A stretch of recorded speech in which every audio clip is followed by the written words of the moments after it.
with my friend Ezekiel. So, Ezekiel, we were talking with Darren about maybe the importance of Setha.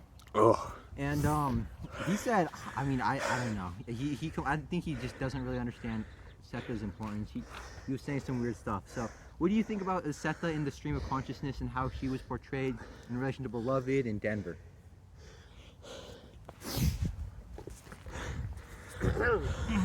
Yeah, I think that as we see Setha, the question of whether or not we should empathize with her kind of comes into question. I think that that's kind of a big thing with this stream of consciousness, because we don't really see inside of her mind. We see more kind of the other people's perspectives of her up to this point. Whereas now we can kind of get into her mindset and see how she kind of is perceiving everything, and maybe it helps us empathize with her a little bit more. One thing I thought was interesting was in the later chapters when Paul D said that in killing Beloved, she was out-eviling like the other evil, or something along those lines. Stampede or Paul D? That was Stampede, yeah. Stampede said that, and so I think that, yes, what she did was horrible, but at the end of the day, I think we can empathize with her because she lived the life of slavery, and I don't think anyone would want that for their children. Yeah.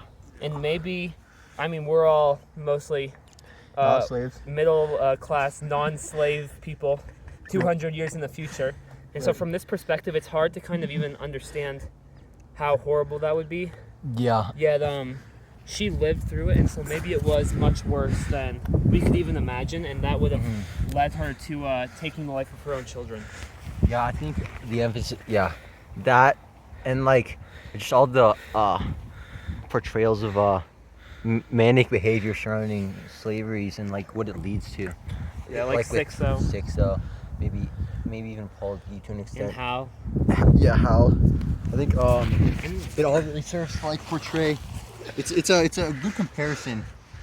I think it's a comparison being made to like the evil of slavery and kind of relating how the two were almost similarly apprehensible. Yeah. Just to like portray, just to really drive home how bad it was.